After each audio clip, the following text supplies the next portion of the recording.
వర్కర్లు మాకు అన్యాయం జరుగుతుందన్న మీరు మాకు న్యాయం జరిగేలా పోరాడండి అని స్వచ్ఛందంగా పాల్గొనేదానికి వాళ్ళు కూడా సిద్ధంగా ఉన్నారు. కాబట్టి మొత్తం యూనియన్లన్నీ మనం ప్రభుత్వాన్ని ప్రశ్నించాలా, కార్మిక హక్కులను ప్రజాస్వామ్యాన్ని కాపాడుకోవాల్సినటువంటి అవసరం ఎంతైనా ఉంది. కాబట్టి అందరూ కలిసి రావాలని కోరుకుంటూ కాంట్రాక్ట్ వర్కర్లకు న్యాయం జరిగేంత వరకు మనము మెయిన్ స్ట్రీమ్ తీసుకొని వాళ్ళ కోసం కొట్లాడాల్సినటువంటి అవసరం ఉందని కోరుకుంటూ సెలవు తీసుకుంటున్నాం. కాబట్టి థ్యాంక్ యూ.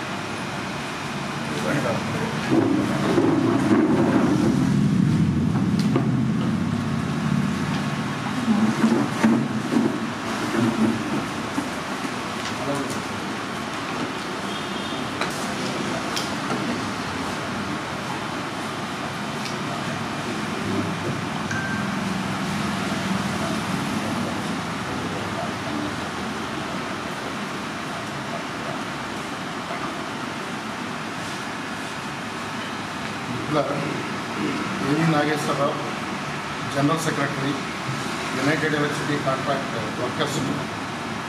ఈ రాష్ట్ర ప్రభుత్వం విద్యుత్ సంస్థలో పనిచేస్తున్న ఉద్యోగులకి, కాంట్రాక్ట్ కార్మికులకి హామీలు ఇచ్చింది, కానీ హామీల్ని అమలు చేయలేదు.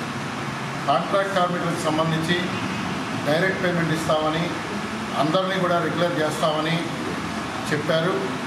ఈ రోజుకి కూడా అది అమలు చేయలేదు. ఈ డిమాండ్లు వెంటనే నెరవేర్చాలని చెప్పి కోరుతూ ఉన్నాను. ఒకే క్యాడర్లో ఉన్న ఉద్యోగులు, షిఫ్ట్ ఆపరేటర్, కొత్త వాళ్ళకు ఒక రకం వేతనం, పాత వాళ్ళకు ఒక రకం వేతనం. ఇతర ఏ గవర్నమెంట్ డిపార్ట్మెంట్లో కూడా ఇటువంటి పద్ధతి లేదు. ఈ కొత్త పద్ధతికి ఎలక్ట్రిసిటీలో తెరదీశారు. ఇది సరైంది కాదు. అందరికీ కూడా ఒకే రకమైన వేతనం ఇవ్వాలని చెప్పి మేము కోరుతూ ఉన్నాం. దీంతో సబ్స్టేషన్స్లో వాచ్మెన్ పెట్టాలని చెప్పి, లేకుంటే కనుక అక్కడ నైట్ టైం చాలా ఇబ్బంది జరుగుతున్న పరిస్థితులు ఉన్నాయి. అలాగే పీస్ రేట్ పేరిట కార్మికుల చేత పనిచేయించుకుంటూ ఉన్నారు. మీటర్ రీడర్స్ కానీ, బిల్ కలెక్టర్స్ కానీ, ఇతర క్యాడర్ కానీ పీస్ రేట్ తోటి ఎటువంటి భద్రత లేకుండా పనిచేయించుకుంటాం. మీటర్ రీడర్స్ అందరికీ కూడా ఉద్యోగ భద్రత కల్పించాలి, సమాన పని సమాన వేతనం ఇవ్వాలని చెప్పి డిమాండ్ చేస్తున్నాం. అలాగే బిల్ కలెక్టర్కి సంబంధించి వాళ్ళ వేతనాలు, కనీస వేతనాలు, ఇతర సౌకర్యాలు కూడా అమలు చేయాల్సిన అవసరం ఉంది. ఎస్పీఎం స్టోర్ హమాలీలు ఎవరైతే ఉన్నారో హమాలీలో కూడా భద్రత లేని పరిస్థితి ఉంది. ఆ సమస్యల్ని పరిష్కారం చేయాలని చెప్పి కోరుతూ ఉన్నాం. అలాగే సిబిడి గ్యాంగ్ వీళ్ళందరూ కూడా హైలీ స్కిల్డ్, ప్రాణాలు కూడా తెగించి పనిచేస్తున్న పరిస్థితి, కానీ ఆ స్కిల్డ్ వేతనాలు మాత్రం చెల్లించడం లేదు. ఈ సమస్యలన్నీ కూడా పరిష్కరించడం కోరుతూ, అలాగే ఏజెన్సీ ఏరియాలో అనేక ఇబ్బందులు వచ్చి పనిచేస్తున్న పరిస్థితి ఉంది. వాళ్ళకి ఏజెన్సీ ఎలవెన్స్ ఇవ్వాలి. అలాగే కాంట్రాక్ట్ కార్మికులకి బకాయి 2022 కూడా బకాయిలు ఇవ్వాల్సిన అవసరం ఉంది. దీన్ని కూడా పే చేయాలి. ఎనర్జీ ఎస్టేట్లు అనేక సమస్యలతో పనిచేస్తున్న పరిస్థితి ఉంది. వాళ్ళ సమస్యలన్నీ కూడా పరిష్కారం చేయాలని చెప్పి కోరుతున్నాం.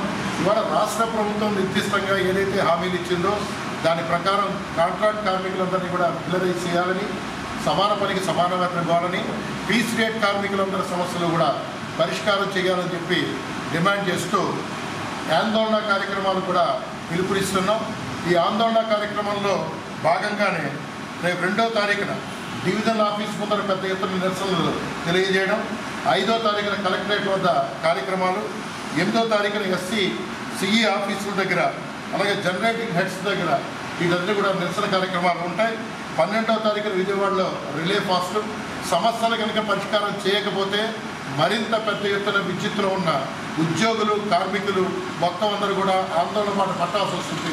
ఆ స్థితి రాకుండా రాష్ట్ర ప్రభుత్వం సమస్యలన్నింటి కూడా పరిష్కారం చేయాలని చెప్పి డిమాండ్ చేస్తాం.